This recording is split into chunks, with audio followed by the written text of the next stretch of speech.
Hi friends, అందరికీ నమస్కారం అండి. ఈరోజు మన ఇంటి వంటల్లో ఈరోజు మనం చేసుకునే కూర పాలకూర దోసకాయ కలిపి కూర చేసుకుంటున్నామండి.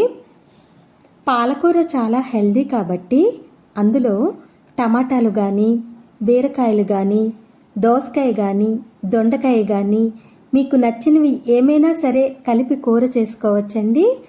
కావలసిన ఇంగ్రీడియంట్స్ మొత్తం ఏం కావాలో చూసేద్దామండి. పాలకూరని ఉప్పు నీళ్ళల్లో వేసి శుభ్రంగా కడుక్కొని సన్నగా కట్ చేసుకోవాలండి. దోసకాయ చెక్కు తీసి సన్నగా ముక్కలుగా కట్ చేసుకోండి. ఉల్లిపాయలను కూడా సన్నగా కట్ చేసుకోవాలి. ఉప్పు, కారం, పసుపు కొంచెం తగిన మోతాదులో పెట్టుకోండి. ఒక 15 వెల్లుల్లి రెమ్మలు, కొంచెం చింతపండు. ముందుగా కడాయిలో 3 స్పూన్స్ నూనె వేసుకొని అందులో ఆవాలు, జీలకర్ర, మినపగుళ్ళు కలిపి వేయించుకోండి. మనకి పాలకూర చాలా మంచిది కాబట్టి ఎన్నో రకాలుగా చేసుకోవచ్చండి. పచ్చడి, పులుసు కూర, వేపుడు కూడా చేసుకోవచ్చండి.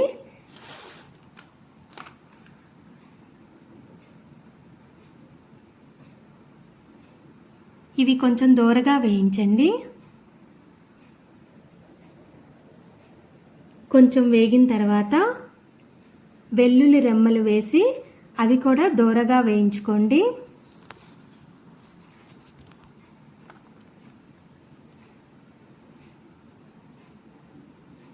ఇదంతా సిమ్లోనే వేయించుకోండి. తర్వాత ఉల్లిపాయ ముక్కల్ని కూడా వేసి వేయించుకోండి.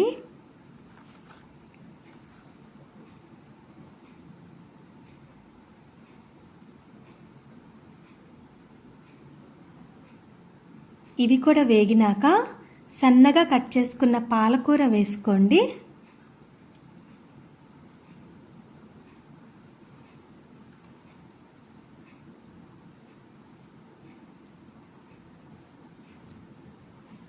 ఇది కూడా కొంచెం దూరగా వేయించండి. మొత్తం కలిసేలాగా కలితిప్పుతూ ఉండండి.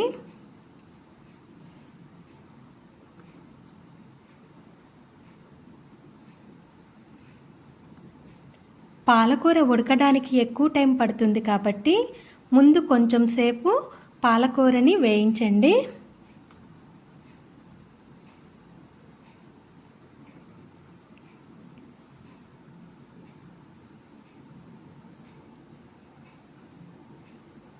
కలితిప్పుకుంటూనే ఉండండి.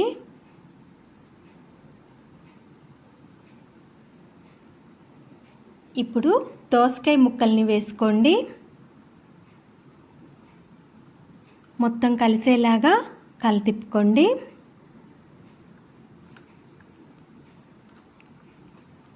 పాలకూరలో మనకి ఎప్పుడూ ఉప్పు ఉంటుందండి. కొంచెం ఉప్పుని తగ్గించి వేసుకోవాలండి.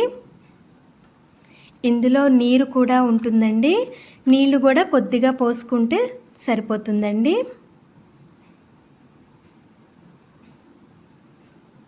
కొద్దిగా పసుపు వేసుకోండి.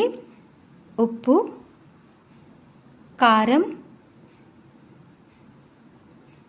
చింతపండు తొనలు కూడా వేసుకోండి. బాగా కలితిప్పుకోండి.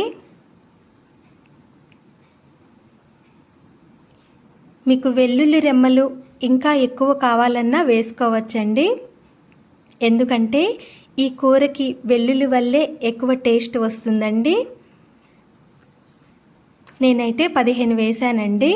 ఇంకా మీకు ఘాటు కావాలనుకుంటే ఇంకో 5 వెల్లుల్లి రెమ్మలు ఎక్కువ వేసుకోవచ్చండి. ఇదంతా ఒక కట్ట పాలకూరతో చేస్తున్న కూర అండి. ఇది మొత్తం బాగా కలితిప్పుకొని 5 నిమిషాలు మగ్గనివ్వండి.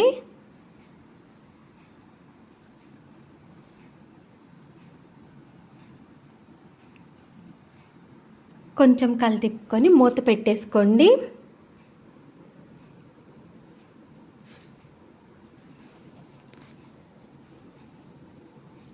ఐదు నిమిషాల తర్వాత కొంచెం నీరు వచ్చి ఉడుకుతూ ఉంటుందండి.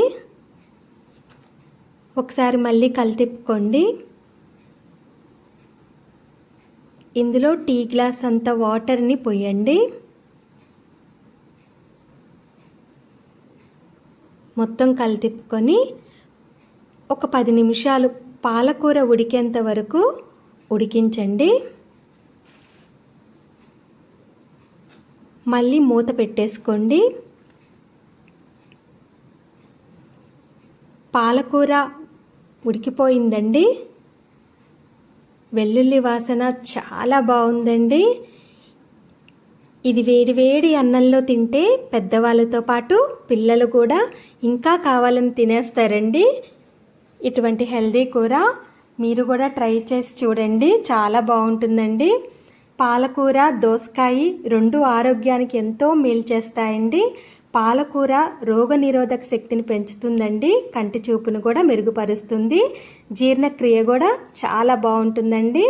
దోసకాయలో నీటి శాతం ఎక్కువ ఉంటుంది కాబట్టి ఇది మన శరీరానికి చలువ చేస్తుందండి. బరువు తగ్గటానికి కూడా ఉపయోగపడుతుంది, చర్మాన్ని కూడా ఆరోగ్యంగా ఉంచుతుందండి. ఇటువంటి హెల్దీ కూర మీరు కూడా చేసుకొని ఎలా ఉందో కామెంట్ సెక్షన్లో తెలియజేయండి. ప్లీజ్ లైక్ చేయండి, షేర్ చేయండి, సబ్స్క్రైబ్ చేసుకోండి. Thanks for watching.